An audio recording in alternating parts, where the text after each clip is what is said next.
عبداللہ صاحب، 23 مارچ 1940 کی اہمیت کو آپ کس طرح سے دیکھتے ہیں؟ اور سر میرا آپ سے سوال یہ بھی ہے کہ آج کا جو نوجوان ہے، جو نوجوان نسل ہے، کیا 23 مارچ کی روح سے واقف ہے؟ جس طرح سے ڈاکٹر صاحب نے تاریخ کی ہمیں سارا حوالہ دیا اور تاریخی سارے ہمیں واقعات بھی بتائے، تو آج کا نوجوان اس سے واقف ہے یا نہیں؟ اور کتنا ضروری ہے آج کے نوجوان کا اس تاریخ سے نہ صرف واقف ہونا بلکہ خوب اسے اچھی طرح سے جانچ بھی لینا؟ بسم اللہ الرحمن الرحیم، بہت بہت شکریہ۔ دیکھیں، ڈاکٹر صاحب نے بڑی خوبصورت اور مفصل جامع گفتگو کی ہے، اور آج کا نوجوان میرا نہیں خیال کہ اس کا ابھی کوئی رجحان اس طرح سے موجود ہے جس کے اندر اس کو ماضی کا علم ہو۔ پڑھنا چھوڑ دیا ہے بنیادی طور پر، اور زیادہ سوشل میڈیا کا سہارا لیتے ہیں۔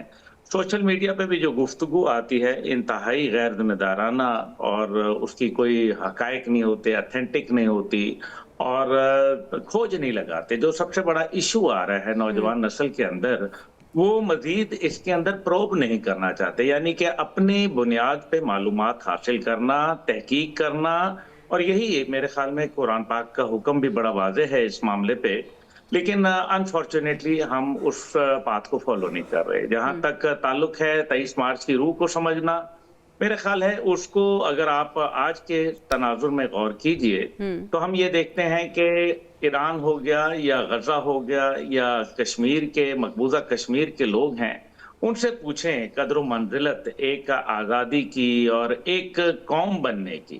جب کوئی قوم بن جاتا ہے، دیکھیں غزہ پہ کتنی بمباری کر دی، لیکن اس کے باوجود وہ لوگ ڈٹے ہوئے ہیں۔ ایران کے اوپر کیا کچھ نہیں ہوا، آپ نے دیکھا کہ وہ ایک قوم بن کر ابھرے ہیں اور انہوں نے اپنی قوم کی تعمیر اور ترقی کی ہے۔ ہم نے جو تعمیرات، یعنی کہ جو سوشل سیکٹر کے اندر دیگر تعمیر کی ہے، ایئرپورٹ بنائے ہیں، روڈ بنائی ہیں، انفراسٹرکچرز ڈیولپ کیے ہیں، لیکن جو کردار سازی ہم نے قوم کی کرنی تھی وہ نہیں کر سکے۔ اور یہی وجہ ہے کہ ہماری قوم آج مختلف گروہوں کے اندر اور سیاسی نظریوں کے اندر پھنسی ہوئی ہے۔ سیاسی نظریے برے نہیں ہوتے، اس میں ٹھیک ہے، ہوتا رہتا ہے، لیکن سیاسی نظریات کے ساتھ ساتھ جو بنیاد ہے وہ پاکستانیت ہونی چاہیے، کیونکہ اگر آپ نے اپنے سیاسی لیڈرز کو جانچنا ہے تو ان کو پاکستان کی کسوٹی پہ رکھ کر پرکھیں اور پھر ان کا کیریکٹر دیکھیں۔ حضور پاک صلی اللہ علیہ وسلم کا کیریکٹر، کیا بات ہے اس کیریکٹر کی۔ اس کے بعد قائد اعظم محمد علی جناح رحم اللہ کا کیریکٹر دیکھیں، کیا زبردست ان کا کہ وہ پاکستان کے لیے سب کچھ دے دیا۔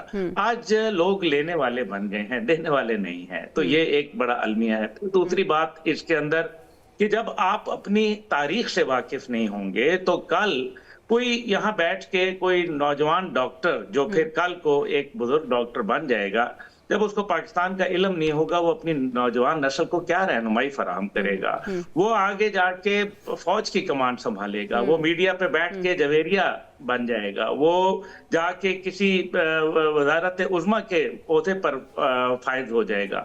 لیکن اگر اس کو پاکستان کی روح کا علم نہیں ہے تو پھر اس ملک کو کیسے آپ ایک ایسا نظریاتی ملک بنائیں گے جیسے آیت اللہ علی خامنہئی نے بنایا۔ 47 سال سینکشنز نہیں، لیکن آج آپ دیکھیں قیادت شہید ہو گئی، ملک برباد ہو گیا، ان کے چلی اینٹ سے اینٹ بج گئی، لیکن اس کے باوجود وہ قوم کھڑی ہے۔ یہ دیکھیں، یہ ہوتا ہے حوصلہ، اور یہی وجہ تھی کہ پاکستان جب بنا تھا تو اس ٹائم پہ نہ پاکستان کے پاس وسائل تھے، نہ پاکستان کے پاس کچھ بھی موجود نہیں تھا۔ اب یہ ہے کہ ہم کانٹوں کے ذریعے سر کچھ بھی موجود نہیں تھا، لیکن ایک جذبہ تھا جس جذبے کو لے کر ہمارا یہ وطن، بالکل بالکل۔ اور ابھی بھی اگر ہماری نوجوان نسل تاریخ سے واقف نہیں ہوگی تو وہ جذبہ حب الوطنی ہے، وہ جو فیکٹر ہے جو بڑا امپورٹنٹ ہے، وہ مسنگ رہے گا۔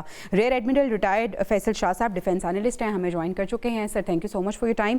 سر 23 مارچ 1940 کی قرارداد پاکستان کو آج کے تناظر میں آپ کس طرح سے دیکھتے ہیں، اور سر کتنی اہمیت آپ سمجھتے ہیں، خاص طور پہ آج جب ہم پوری دنیا کو بکھرتا ہوا دیکھ رہے ہیں، ہم پوری دنیا میں طاقت کے توازن کو بکھرتا ہوا دیکھ رہے ہیں، تو 23 مارچ کی اہمیت اور مسلمانوں کے لیے ایک الگ وطن کا جو خواب دیکھا تھا پھر اس کو شرمندہ تعبیر کیا، کتنا ضروری تھا؟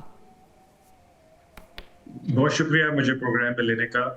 میں 3 چیزوں پہ روشنی ڈالنا چاہوں گا۔ پہلی چیز تو یہ ہے کہ دیکھیں 23 مارچ 1940 کو ہم نے ایک قوم بننے کا ارادہ کیا تھا۔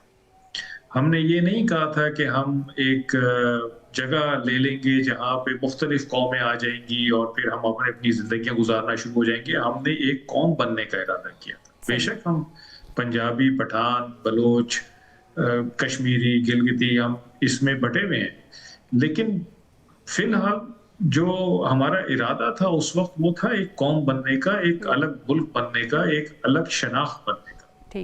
تو ایک لیسن تو ہمیں 23 مارچ 1940 سے یہ ملتا ہے کہ ہم بیسیکلی ہم ایک قوم ہیں.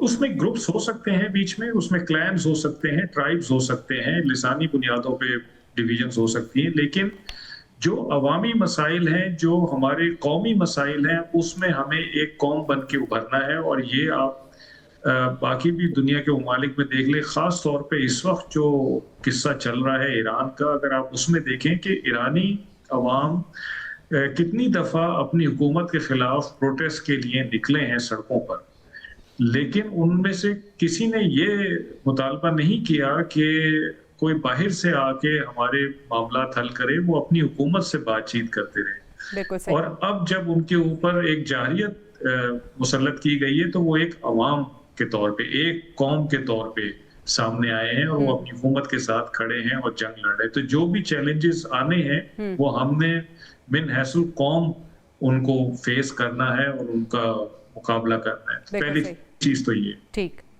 دوسری چیز میں سمجھتا ہوں کہ آج اگر ہم اپنے بچوں کو یہ الزام دیتے ہیں کہ ان کو 23 مارچ کی افادیت کا نہیں پتا اور ان کو یہ ہماری ہسٹری کا نہیں پتا، تو میں سمجھتا ہوں کہ اس میں قصور بھی ہمارا ہی ہے. بالکل صحیح ہے.